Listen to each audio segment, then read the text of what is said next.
మంత్రి నాదెండ్ల మనోహర్ మాట్లాడుతున్నారు. ఇప్పుడు ఆ లైవ్ చూద్దాం. 93% పెరిగింది.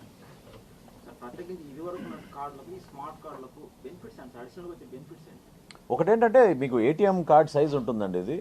రెండోది గతంలో మీకు మీ కార్డ్ నంబర్ కూడా కనపడేది కాదు. క్లియర్గా మీరు ఎక్కడున్నా దూరం నుంచి చూసినా మీ కార్డ్ నెంబర్ కనపడుతుంది. మహానుభావుల ఫోటోలు లేవు, వాళ్ళ రంగులు లేవు. ఓకేనా, క్లియర్గా స్పష్టంగా ప్రభుత్వ చిహ్నాలు ఉన్నాయి. దాని తోడు క్యూఆర్ కోడ్ ఉంటుంది సెక్యూరిటీ కోసం. మీరు కూడా చెక్ చేసుకోవచ్చు. నేను మీకు అవకాశం ఇస్తున్నా, మీరు ఈ బాక్స్ తీసి మీరు ఈ క్యూఆర్ కోడ్ మీరు స్కాన్ చేస్తే ఇది ఎక్కడిది, ఈ బాక్స్ ఎక్కడికి వెళ్ళాల్సింది, అదేవిధంగా ఈ కార్డు ద్వారా కూడా మీరు చెక్ చేసుకోవచ్చు. సో ఎప్పుడైతే వినియోగదారులు ఉపయోగించుకుంటారో వాళ్ళ కుటుంబ సభ్యుల వివరాలతో సహా నమోదు చేసాం. అది తప్పకుండా మనకి రేషన్ డెలివరీలో సర్వీసెస్ మరింత ఇంప్రూవ్ అవుతాయి.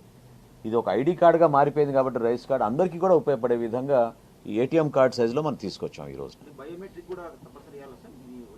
అంటే మేము ఐరిస్ రికగ్నైజ్ చేస్తున్నాం, బయోమెట్రిక్ రికగ్నైజ్ చేస్తున్నాం, ఆధార్ రికగ్నైజ్ చేస్తున్నాం. సో నాలుగు డిఫరెంట్ ఆపర్చునిటీస్ ఇస్తున్నాం మన రికగ్నిషన్లో. అక్కడెక్కడ పొరపాటు లేదు.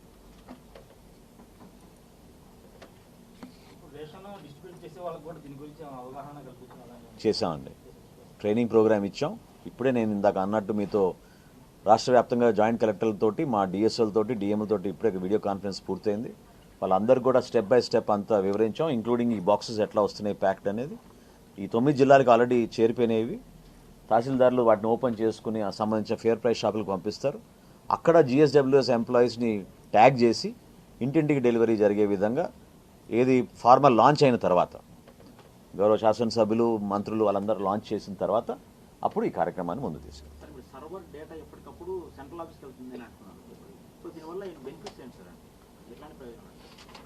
అంటే జిఎస్డబ్ల్యూఎస్ ఎంప్లాయీ నమోదు చేసుకునే data, fair price shop dealer నమోదు చేసుకునే డేటా రెండు కూడా ఇంటిగ్రేట్ అయ్యి డేటా ఒకే చోటకు వస్తుంది. సో ఆ డాష్ బోర్డులో ఎప్పటికప్పుడు చాలా ట్రాన్స్పరెంట్గా, పారదర్శకంగా మనకి ఏ రేషన్ షాప్లో ఎంతవరకు సరుకు ఉపయోగించారు, ఎంతమందికి ఇచ్చారు, ఈ క్యూఆర్ కోడ్ స్కాన్ చేస్తేనే వస్తుంది. కాబట్టి ఆ వివరాలు కూడా చాలా క్లియర్గా మాకు ఉంటుంది. పిల్ఫరేజ్ తగ్గించడానికి చక్కటి అవకాశం. ఇప్పుడు నేను ఇందాక సోదరుడు అడిగినట్టు ఎంతమంది తీసుకుంటున్నారంటే 92 నుంచి 93. సో కనీసం 7-8% కార్డులు మాకు తిరిగి రావాలి కదా. ఆ విధంగా ఎప్పటికప్పుడు చెక్ చేసుకోవడానికి కూడా మాకు ఒక అవకాశం ఉంటుంది. ఖచ్చితంగా చెక్ పడుతుంది, ఖచ్చితంగా చెక్ పడుతుంది. టెక్నాలజీని చాలా బాగా ఉపయోగించుకుంటున్నాం. Facial recognition ఉపయోగిస్తున్నాం. గోడౌన్స్లో కూడా మేము ఆర్టిఫిషియల్ ఇంటెలిజెంట్ కెమెరాస్ పెడుతున్నాం. సో స్టోరేజ్ విషయంలో కానివ్వండి, లాస్ట్ మైల్ డెలివరీ విషయంలో కానివ్వండి, ఒక్క ఏఎస్ఆర్ జిల్లాలో ఆఫ్లైన్ జరుగుతుంది తప్ప, ఎందుకంటే అక్కడ ఇంకా కనెక్టివిటీ ప్రాబ్లమ్స్ ఉన్నాయి, అక్కడ సెల్ టవర్లు కొంచెం ఇబ్బందిగా ఉంది. కానీ మిగతా అన్ని జిల్లాల్లో కూడా అద్భుతంగా ఈ కార్యక్రమానికి ఎప్పటికప్పుడు రియల్ టైం మానిటరింగ్ జరుగుతుంది.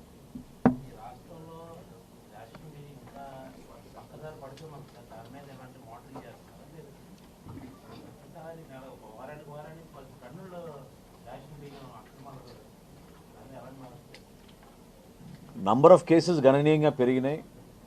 నంబర్ ఆఫ్ ఇన్స్పెక్షన్స్ కానివ్వండి, ఏవైతే మేము ఫిజికల్గా వెళ్ళి స్టాక్ వెరిఫికేషన్ చేసినప్పుడు, లేకపోతే మాకు వచ్చిన సమాచారం మేరకు మా అధికార యంత్రాంగం ఇన్స్పెక్షన్ చేసి ఎన్ఫోర్స్మెంట్ కోసం ప్రత్యేకంగా ఏర్పాటు చేసిన ఒక విభాగాన్ని క్షేత్రస్థాయిలో మేము ఉపయోగిస్తున్నాం. మీరు అడిగిన ప్రశ్నకి డెఫినెట్గా రాబోయే రోజుల్లో ఈ పీడిఎస్ రైస్ స్మగ్లింగ్ అరికట్టడానికి కోసం అనేక చర్యలు చేపట్టాం. అందులో ఫస్ట్ స్టెప్ మేము తీసుకుంది ఏంటంటే ఈ సెక్యూరిటీ మెజర్. దీంతో పాటు మా కమిషనర్ గారు ఒక మంచి యాప్ డిజైన్ చేశారు. ప్రతి నెల ఇంక్లూడింగ్ జాయింట్ కలెక్టర్ ఇన్స్పెక్షన్స్ చేయాలి. కనీసం 4 ఇన్స్పెక్షన్లు జాయింట్ కలెక్టర్ స్థాయిలో, మా డిస్ట్రిక్ట్ అధికారులు ఎవరైతే ఉన్నారో డిఎస్ఓ కానివ్వండి, డిఎం కానివ్వండి, వీళ్ళ స్థాయిలో 8 చేయాలి. ఆర్ఐలు, తహసీల్దార్లు కనీసం 10 చేయాలి.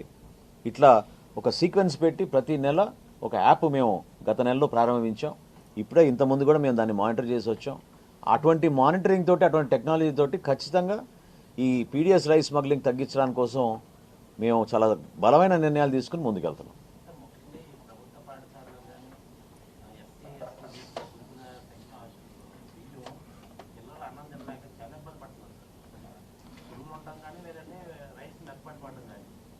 నాట్ ఎనీమోర్ అండి.